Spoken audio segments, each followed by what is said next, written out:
Good evening, happy Friday, happy Sabbath. I did want to keep my word and do my videos. I did mention to you all I would have 5 this week, so here I am a little bit later, but glad to give you the information you need. You know, it's funny, when I first started doing the videos and I was talking about financial freedom and domestic violence, I was only doing it from the perspective of teaching single parents. But since that time, we've had someone from the Food Network, a Food Network star, get accused of domestic violence. We've had a couple rappers also be accused of domestic violence. And so this is an ongoing issue that's never going to change. It has been happening since the beginning of time, and it is something that constantly has to be addressed. But for today, we're going to continue on. Yesterday we talked about financial freedom post domestic violence. Today we're going to talk about some money moves, because there's so many things happening right now. And if you are experiencing domestic violence, you definitely want to be able to protect yourself, to have some ideas, to have some strategies in place. And today we're going to talk about that. So sit back, roll up your sleeves, get a cup of coffee, and we're going to talk about some money moves. Give me just a second. Just a recap from yesterday, I mentioned domestic violence is going to impact your ability to create financial freedom and to create wealth.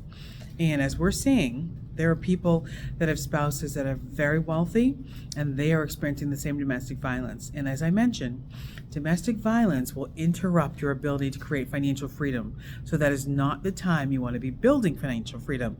You just want to do what you can to protect yourself, be safe, make sure your children are okay. And then as we move on and you get into a safer, more stable situation, then you think about financial freedom. So today we're just going to talk about 10 money moves.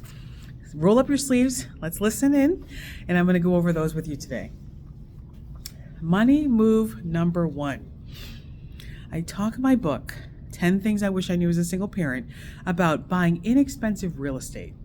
That is a biggie, and that is one of the biggest factors in your ability to move, your ability to get out of unsafe and dangerous situations, and your ability to have some financial freedom. So money move number 1 is acquiring mobile homes or some form of inexpensive housing. I actually did a video on Instagram the other day about millennials buying tiny homes, inexpensive homes, homes that need a little repair and need a little bit of work. You want to have the ability, flexibility, and freedom to not work 2, 3, 4 jobs. And one of the best ways to do that is to minimize your housing costs. So money move number 1 is mobile home or some form of inexpensive housing. Money move number 2. Consider buying a 6-unit building or a 4-unit building. Now, why do I say that? Why do I say a 6-unit or a 4-unit? Well, there's some great reasons. 4 units, one, are based on you. 4-unit will allow you to have other people essentially paying for your housing costs. So you will live in 1 unit and you will have 3 tenants, 3 apartments being rented out, and they're essentially paying the mortgage. But that's going to still be based on your own credit, your own situation, maybe an FHA loan, that sort of thing. A 6-unit is a total game changer. A 6-unit is a commercial property, and the rules are totally different with a 6-unit. In a 6-unit, the information is based on the unit, the property, the value, what it's worth, what it's generating in income. So that's going to be totally different. And that's something you want to think about as well. You always want to start with commercial if you can, because it allows you to have freedom, to have more money, your own money in your pocket, and don't have all this debt on your personal credit report. So something to think about when you're looking at housing. The next thing is I always talk about in my book, 10 Things I Wish I Knew as a Single Parent. I tell single parents, a life insurance policy will change your life. That should always be step number 1, is how do I acquire one?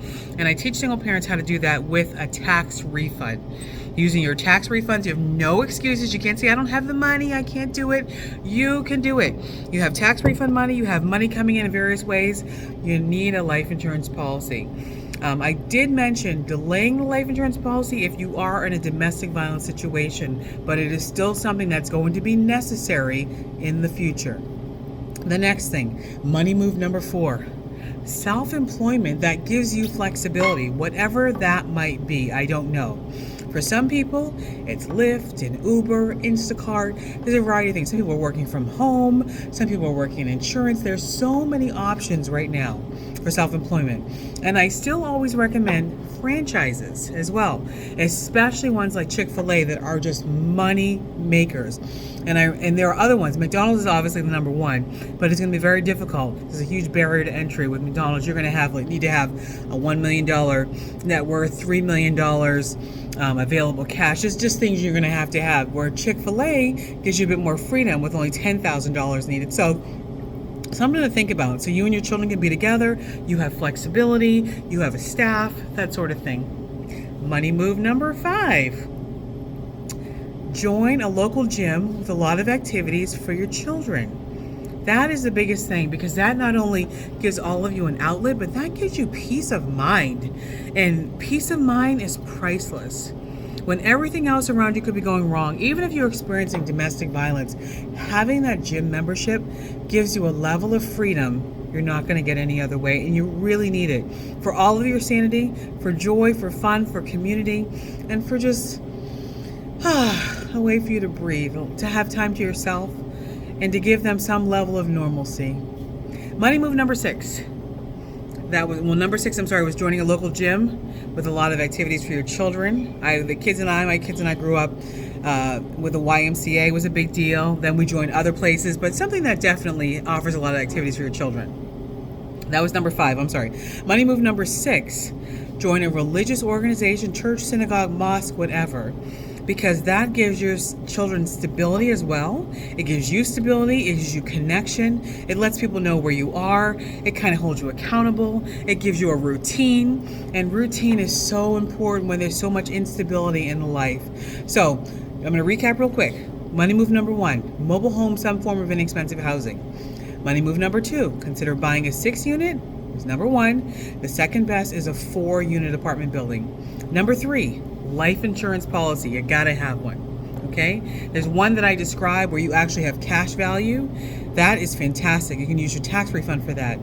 But even if you just have one for death, that's also great.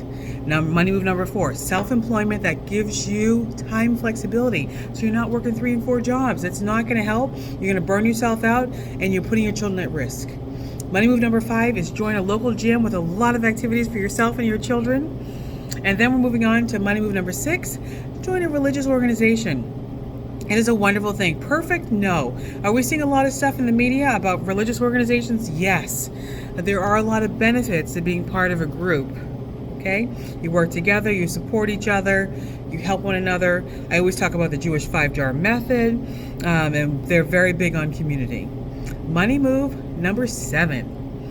Minimize your monthly payments. And that's one of the reasons why I talk about a life insurance policy, and I've talked about financial freedom in my other videos. So if you want more information on how to use that, how to minimize your monthly payments, please check out my other videos on life insurance, financial freedom, and becoming a millionaire. So minimize your monthly payments. There are strategies and ways to do that, and if you look at some of my other videos, there's great stuff out there. Money move number 8, avoid dead-end jobs. And again, back to the self-employment, back to looking at franchises. The more dead-end jobs you work, the harder it's going to be for you to provide for your family. The more of them you're going to need in order to provide.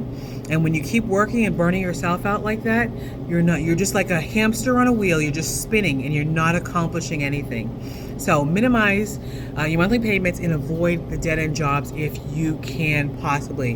If you temporarily need to get something that's not going to give you any growth, do it. Make sure there's food on the table, a roof over your head, and then look for something better. You got a lot of options these days, a lot of remote work. Money move number 9. Encourage your children to be self-employed. Do you know how many landscaping companies were built by children that are presently in operation that they began as children?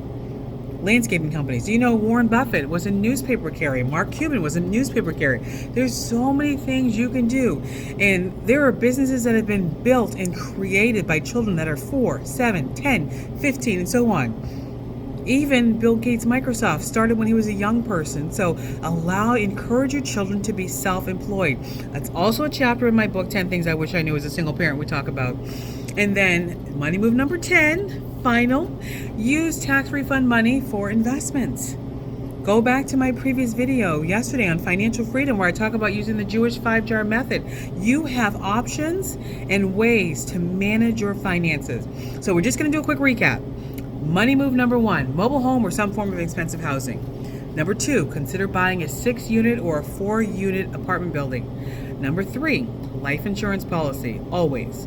Number 4, self-employment that gives you time flexibility. Number 5, join a local gym with a lot of activities for your children. Number 6, join a religious organization, church, synagogue, mosque, etc. Number 7, minimize your monthly payments. That will give you freedom like never before. Number 8, avoid dead-end jobs. 9, encourage your children to be self-employed. And 10, use tax refund money for investments. Sonia Gallen-Komanika here, SoniaGallen-Komanika.com, the author of 10 Things I Wish I Knew as a Single Parent, where we talk about all things single parents. And our ultimate goal is to make kids safe by educating their parents. Wishing you all the best. Talk to you tomorrow. Have an amazing, we've got another topic tomorrow, and I'm so excited to just dive into this with you. Have an amazing day.